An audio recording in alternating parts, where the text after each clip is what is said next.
Nebolo to tak dávno, kedy som dostal svoj prvý telefón Sony Ericsson K610i. Nebol na ňom žiaden internet ani sociálne siete, takže som ho mohol využívať iba na telefonovanie. S príchodom internetu som však tak ako väčšina ľudí prešiel na smartfón. Zrazu som si začal všímať, že ho majú všetci okolo mňa. Starší, mladší, deti, jednoducho všetci. Dnes má telefón každý a nie je pochyb o tom, že to tak aj zostane. Podľa Psychology Today sa človek pozrie na svoj telefón v priemere 150 krát za deň.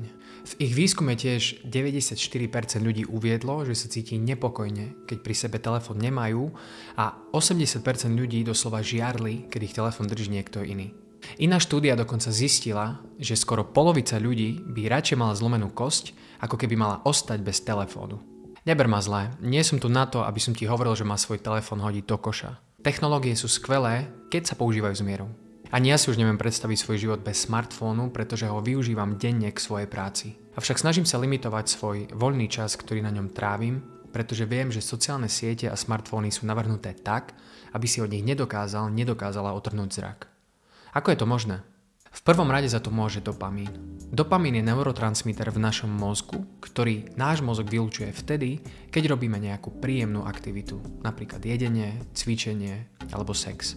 Množstvo štúdií však ukázalo, že aktivita smartfónu spôsobuje rýchlejšie uvoľňovanie dopamínu ako tieto obyčajné aktivity. Za každým, keď dostaneš nový like, nový komentár alebo novú správu, tvoj mozog uvoľní štipku dopamínu a ty sa na chvíľku cítiš príjemne. Ako náhle tento vplyv dopamínu pominie, tvoj mozog si to všimne a začne robiť všetko preto, aby sa tento príjemný pocit vrátil čo najskôr. A takto sa vytvára návyk.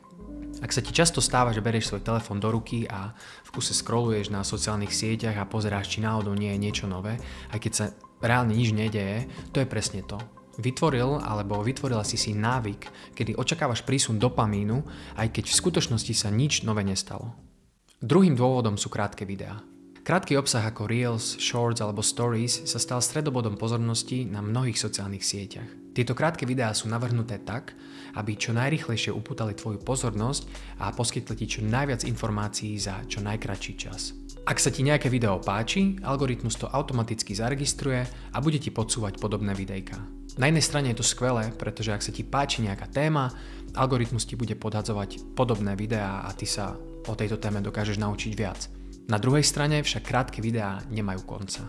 Je to jedna obrovská čierna diera, v ktorej sa dokážeš stratiť aj na niekoľko hodín. V jednom videu vidíš niečo vtipné, v druhom videu vidíš najnovšiu krimi správu, v treťom videu vidíš niečo aktuálne z politiky, v štvrtom videu vidíš šteniatka, potom je tam nejaké memečko, potom je zase niečo vtipné a takto dokážeš scrollovať až do nekonečna. Tento neustály tok informácií, ktoré nasávaš do svojej hlavy, spôsobuje to, že tvoj mozog si extrémne rýchlo zvyká na to, že v kuse dostáva nejaký nový podnet. Navyše, pozeranie týchto krátkych videí vytvára klamlivý pocit toho, že robíš niečo efektívne alebo produktívne. Ak si nedáš pozor, môže sa ti stať, že stráviš 2 hodiny pozeraním všetkého možného a potom sa budeš cítiť vyčerpane. Je to preto, lebo všetku svoju vnútornú energiu a motiváciu si minula na pozeranie týchto videí a teraz ti už ostáva veľmi málo, keď vôbec nejaká energia na to, aby si robil alebo robila niečo produktívne v reálnom živote. Tretím dôvodom je túžba po ľudskom kontakte. Už zo samotného názvu sociálne siete je jasné, že zmyslom týchto médií by mal byť medziľudský kontakt. Ľudia sú z evolučného hľadiska spoločenské tvory a preto potreba hľadať silné vzťahy je v nás veľmi pevne zakotvená. Pozitívnou správou je, že smartfóny nám umožňujú zostať v kontakte s rodinou alebo priateľmi, aj keď sa aktuálne nachádzame na druhej strane zemegule. Tým, že sa naša spoločnosť presúva do online priestoru, mení sa aj forma komunikácie medzi ľuďmi. Ak chceme zostať v obraze, potrebujeme mať prehľad o novinkách nielen zo sveta, ale aj z nášho sociálneho kruhu.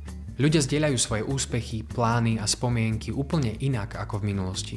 Kedysi k tomu slúžil osobný kontakt, dnes na to slúžia sociálne siete. Využívame lajky, komentáre a správy na vyjadrenie podpory medzi našimi blízkymi a priateľmi, ktorých sledujeme. To všetko si však vyžaduje, aby sme značnú časť našich životov trávili na telefóne. Ak by sme to totiž nerobili, hrozí, že by sme vypadli z tohto online sveta, čo si často nemôžeme dovoliť, pretože by sme mohli byť považovaní za divných. Tvorcovia sociálnych sietí si našu túžbu po ľudskom kontakte veľmi dobre uvedomujú a preto sa im darí aj vďaka tomuto javu, ktorý sa nazýva FOMO, Fear of Missing Out, alebo strach, že zmeškáme niečo dôležité. Aktualizácie a novinky z online sveta vyvolávajú pocit naliehavosti a pocit toho, že do toho musíme byť zapojení, ináč vypadneme z tohto veľkého kolobehu. Strach, že niekde sa deje niečo dôležité a my o to prichádzame, nás núti brať telefón do ruky, čo prispieva k návykovej povahe týchto digitálnych zariadení. Ako to teda vyriešiť? Ako to spraviť tak, aby sme sa nemuseli úplne odrezať od online sveta a aby sme zároveň netrávili 3 hodiny nezmyselným scrollovaním? Podľa mňa je dôležité nájsť rovnováhu a využívať digitálne technológie tak, aby oni slúžili nám a nie my im. Ako to však spraviť konkrétne? To budem rozoberať vo svojom ďalšom videu, ktoré vyjde už čoskoro, preto ma nezabudni odoberať a vidíme sa.